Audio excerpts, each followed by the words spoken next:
Hello, everybody. It's been a great, exciting week on the cricket front because if somebody had told me 3 weeks ago that we would have New Zealand and Australia in the finals, I think a lot of us would probably have had a look of disbelief. But that's the truth. New Zealand and Australia are in finals. And today we have three panelists, and we're going to talk about the two most exciting semifinals I've seen in a long time. So, welcoming Abhinav, Tejas, and Rishabh. Welcome, gentlemen. Let's get started. So, let's get started with the first game, England versus New Zealand. Where do you think the game turned? It's a difficult question, in my opinion, because I think the game really turned for me at the very end, towards I think over 17 or something, where Nisham really started going after the bowling. That said, that wouldn't have happened if Conway and Mitchell hadn't held things together earlier in the game, right? So I think the theme of the game for me is we're going back to basics of cricket, where when you chase, you just hang in there and take the game as deep as possible, and hope for something to go your way in the end, right? So very refreshing, strangely saying, because we've not seen this happen too often in the Middle East, where games go to the end and turn in the end. That's something we've missed in the last 2 months of cricket. So I was very happy to see that coming through in the semi-finals. But yeah, I think the two standout moments for me where the game changed was when Jimmy Neesham started going after the English bowling attack, and that could only happen because we had Conway and Mitchell hanging around through the difficult period of the match. Yeah, I mean, it does seem like MS Dhoni has given a piece of wisdom which every team now believes in, right? Take the game as deep as possible, and I think this was a whole thought process which he coined, which seems to be benefiting everybody. But that's a valid point, Abhinav. There is one more thing that I noticed in that particular semi-final, which I think a lot of us did call out when we were discussing, is that the way Kane Williamson approached the batting, that shot from Kane Williamson on which he got out was totally that's just uncharacteristic, if I can use that word, with regards to what Kane is as an individual, because we have seen him take. He's the kind of player whom we would have bagged to finish this game, right? I mean, it's like you mentioned, right? It's a certain surprise element. 3 weeks back, New Zealand making it to the finals. But if New Zealand were making it to the finals, we would have probably assumed that it was Kane, given the kind of score that they were chasing in a semi-final match. We would have hoped that it would have been Kane Williamson. But the fact that he got out very unrealistically, the kind of game that he plays, I think that kind of was a triggering point where the match could have gone either way. And I think that was where, like Abhinav mentioned, the way Conway and Daryl Mitchell played sensibly, took upon themselves to ensure that they take the game to as deep as possible, set the stage for their pinch hitters to come up and take the game away from England. And interesting fact that came up on Twitter after the match was they were keeping a track of the boundaries as well. So I think England had hit 18 boundaries and New Zealand was 19. So there's just one difference. I mean, I know it doesn't make that big of a difference as of now, but you remember the finals and how things end up. So I mean, they were that nervous, is what one of the reporters have called out. But having said that, I think the game could have gone either way when Williamson got out in the way that he got out. But I think it was sensible batting and that approach of taking the game as deep as possible kind of paid the results for New Zealand. I guess for me, there was a little bit of a strange tactic from England right before the game itself. Having followed the new ball revolution of Indian cricket from 2015, right? They back themselves, the middle order. They have batting till 10. They go bang bang from ball one.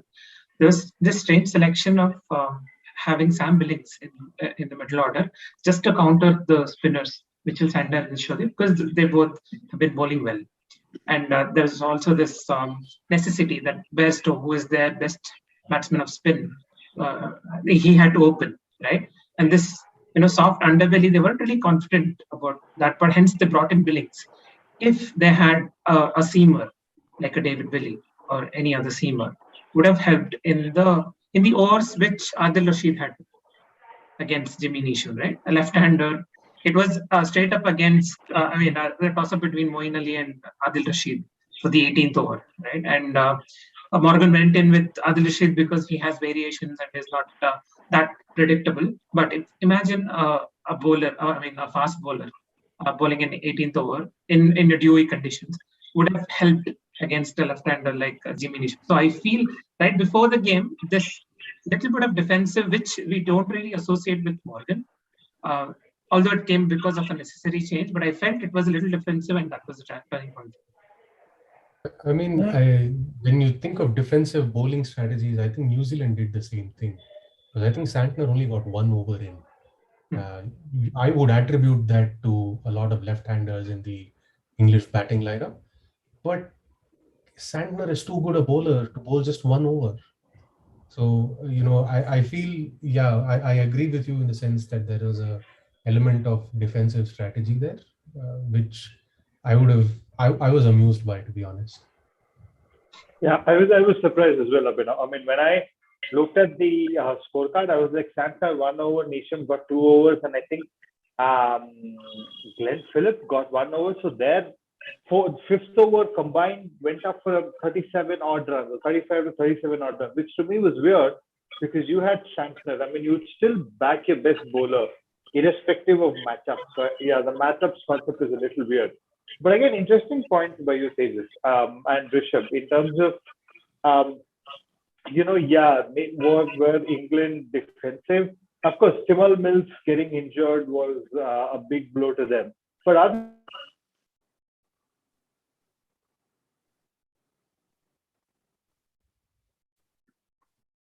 I think he's having some network issues. Yeah, I think both teams were facing a lot of injury-related problem. I think New Zealand is going to have this problem even more in the next match because they don't have Devon Conway having injured his hand, who I felt held that innings together in between, right? But yeah, I think England is. It's strange to say this about, right? Yeah, it's strange to say this about England, but there is a lot of talk about England getting defined by the players they don't have on the pitch, rather than the players that they do, which is again very silly. But they are missing big names in there. But it's also important to take a note that they've come this far even with the big names not being a part of the England team. And I think that has been one of the highlights and something that I'll cover for the Pakistan team as well, is that yes, they have missed the likes and the services of Jofra Archer or other folks with regards to Ben Stokes as well. But I think they've done quite well, and it's just that it could have gone their way. The way no one would have expected. What I was impressed by is their bowling strategy was bang on. It was impossible to get runs off them early in the match because they were just bowling those short balls that were, that the batsmen simply couldn't get under, right? They controlled the run rate to a very large extent, which is why if you see, I don't think New Zealand did very well in the power play, and they lost wickets, including the big one of Williamson, and that to many people signaled, okay, it's time to turn the TV off. It just makes the work that they did afterwards that much more special, right? So yeah, a lot of players pitching in the absence of Stokes and Archer and Roy as well, I think. Yeah, I think for me specifically, right, that 16th over, if you looked at till the 16th over, I think it was even Stevens. 16th over, it seemed like Chris Jordan lost his mind. He bowled wide. Jimmy Neesham started going after him. And then there was that amazing catch which had Johnny Bairstow, his leg not touched the boundary. That would have probably turned. But I think for me, that was the over where things started tilting in New Zealand's favor. And then, of course, after that, Neesham got out. But I think by then, Neesham's cameo kind of gave Daryl Mitchell the license to go bang bang, because he knew that Neesham had got them so much more closer. But for me, that was that specific over where I thought the momentum massively shifted. And that's a bit poetic as well, right? Remember the 50 World Cup final? Yes.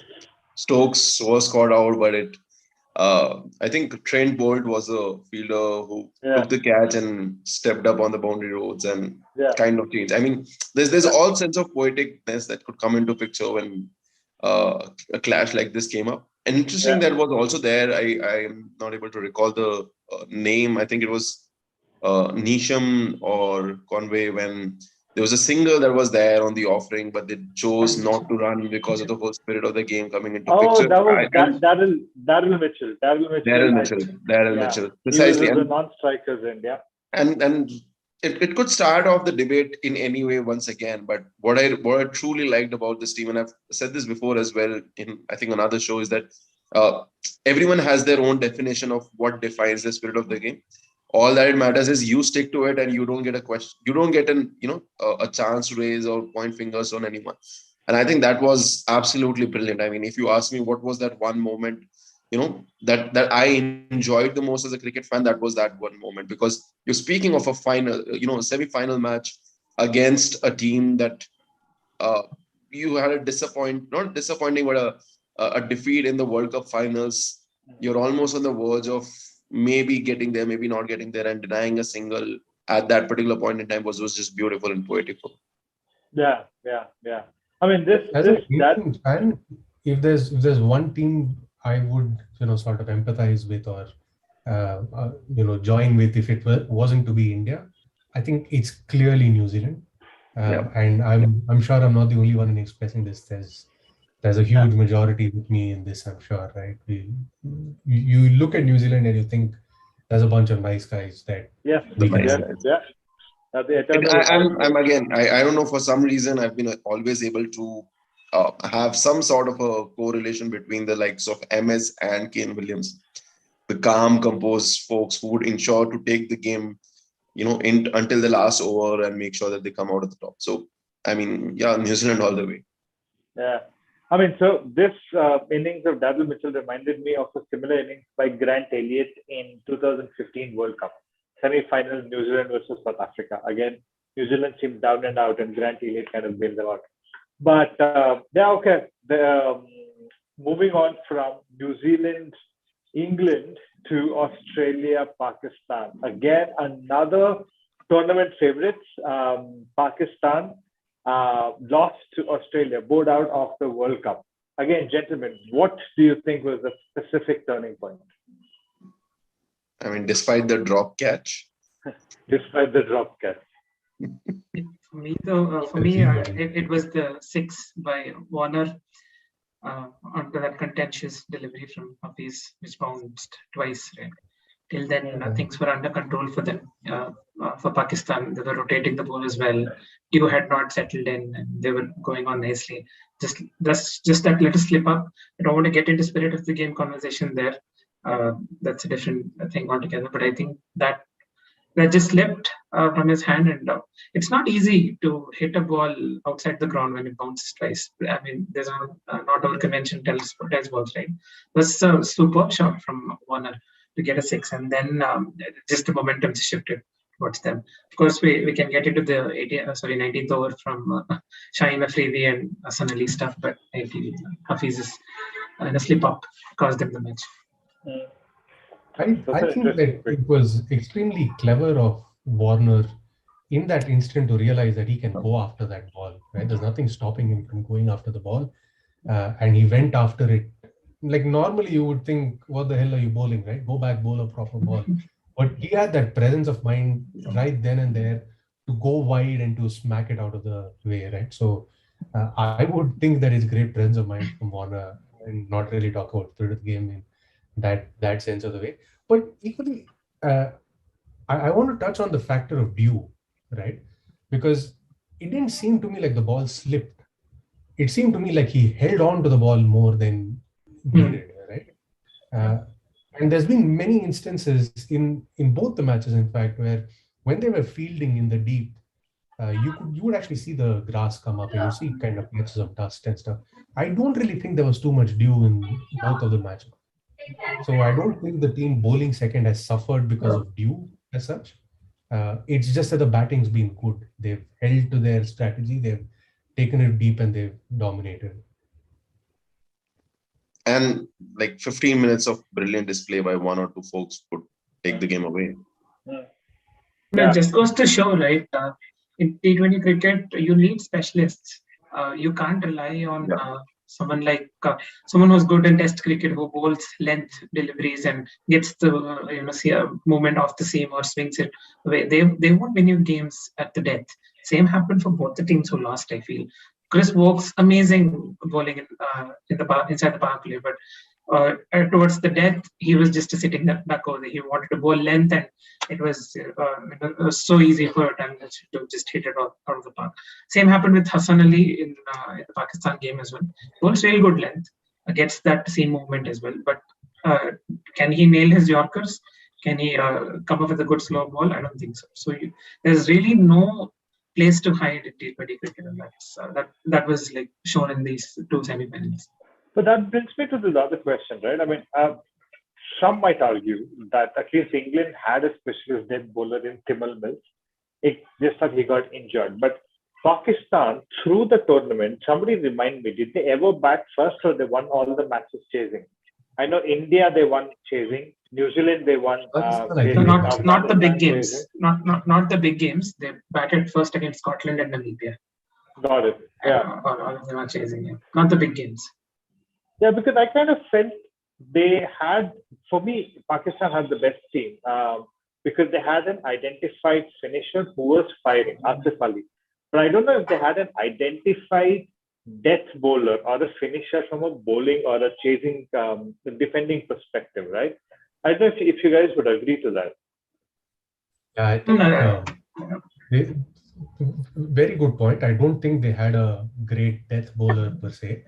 Shaheen Afridi in over 1 and 3, where the ball has a little bit of swing, is a very different bowler to Shaheen Afridi in over 18 and 19, right? He has nothing more except just gripping and trying to turn the ball, which is quite transparent nowadays for batsmen to go after. So that's a very good point that they didn't have. But I also feel that the effect of Shaheen Afridi has been a little overhyped because yes, he got beautiful looking wickets, but he's only got 1 or 2 wickets every time he's bowled. Right? I don't think he's ever done that 4 wicket, 5 wicket kind of ball. It's usually been 1 wicket in the first over because of that curve into that right-handed batsman.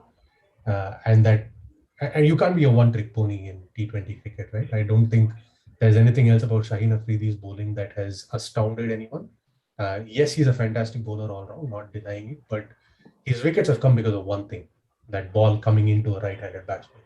And the moment you take that out of the picture, either with a left-handed batsman or by taking the match deep to the end, he didn't seem to have any teeth to bite into anything. No, I think that's an excellent point as well, because that was one thing that was, I think, across almost all the major games that Pakistan have played, that was kind of visible. And yeah, that's one thing that has come down and haunt them with regards to they not having any specialized bowler who could bowl at the end or at the depth of the innings. But I mean, I despite all of this, take nothing away from the way they have played, the way they have come to the tournament, and the way they have ended their run on such a high note. Given how the tours at Pakistan were cancelled, they had their own internal politics that was going on. Their coaches leaving out of and a whole lot of other things that were getting involved with the Pakistan team. I think as a fan, it was just astounding to see how they have stepped up to this particular tournament. The way they played all their matches in the group as well. I think they've done quite well. Things for them to improve as well. But yeah, I think they had a fantastic run. They had a fantastic season as well. Yeah, I think this is a great team, right? I hope Pakistan did not fall to that curse of, no team has ever won the T20 World Cup without dropping a game, right? Because they didn't drop a game. They for me, after their performance in the first and the second game, I thought they were the serious contenders, like I said earlier. But There's one more thing. If you would have noticed when they were announcing their team selection, right? They had gotten back Shoaib Malik, and that also paid dividends in one of the matches, right? I mean, yes. It could again have gone either ways, but I think they've been smart enough in getting a good team to start off with, and I think from here on, it's a good thing how they would probably evolve and take their game further. So I think they made a good choice of getting someone experienced like that of Shoaib Malik back into the scene with regards to a T20 World Cup. So I think they've gone about it cleverly and smartly, and I think, like I mentioned, they had a fantastic season, if you ask me. Yeah. I mean, just one thing I would have thought maybe they could have done differently was get Haris Rauf to bowl that over instead of Shaheen Afridi, because I know Haris Rauf has the capacity to do either pace or really good slow balls. But again, there's a fair possibility that he could have got punished as well. But I mean, Matthew Wade, right? Nobody expected, or they knew that he was the last recognized batsman. A lot of our expectations were from Stoinis, looking at how he played in the IPL when it was in India. But my God, I mean, that was some batting by Matthew Wade. So Matthew Wade, over the years, what I've seen in the BBL as well, right? He opens for Hobart Hurricanes. He can hit a long ball, no doubt about that. He has the talent. He and who else? He opens with Darcy Short, if I'm not wrong, for the Hobart Hurricanes, and they are the most successful opening pairs in BBL history. So he's a decent T20 player, and he has that range. I've seen him play his lap shots for Hobart Hurricanes. He has won so many matches for them. So that talent was there, but never on the international stage have we seen Wade really blossom. But yeah, I mean, what a time to pick up. Come to the fore and show your talent, right? World Cup semi-finals against the most celebrated bowler in the tournament, and then smack him for 3 sixes and win the game for your team. It's just fairy tale stuff. Just reminded me of Mike Hussey again, all over again. 10 years after that wonderful match. So. Oh yeah. I can't forget that game. Mike Hussey versus. Saeed Ajmal. Saeed Ajmal was the most celebrated bowler at that point of time. Yes, my God, yes. yeah. But okay, looking forward to the finals, gentlemen. Your picks. Who would you pick to win the tournament? Anyway, there's been a tournament of surprises, so there's no harm in picking who you think would win and your reasons. It's a philosophical question. I know it's a cricket show, but it's a clash of philosophy here. Do we really back a team who is so much loved, who are known for their meticulous planning? The sum of the team always outweighs the other individual players, and no one in the world. And if someone hates Kane Williamson, there's a problem with that person. Let me put it straight. And against them, we have a team who have mavericks in them.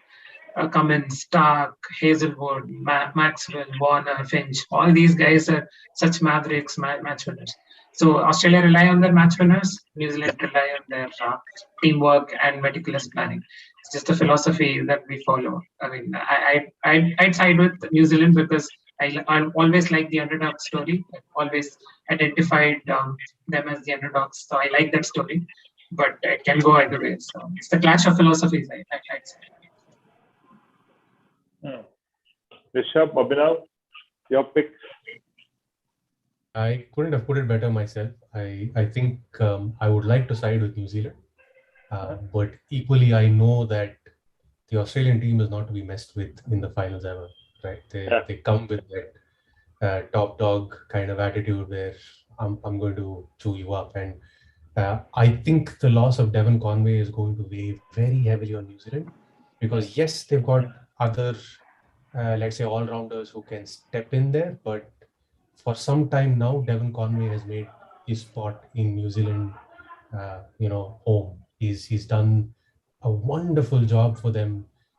If ever you think about who could step into that role of handling their batting other than Williamson, in my eyes, it would be Devon Conway.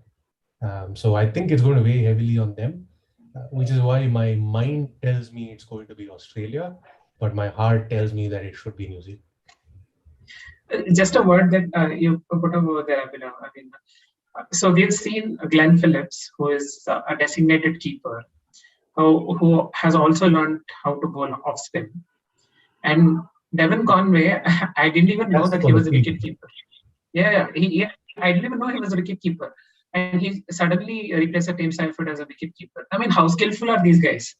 I mean, we are an Indian team. We are struggling to get, a bowler inside our top six. These guys are wicket keeping. If not wicket keeping, they're coming and bowling off spin. It's just incredible.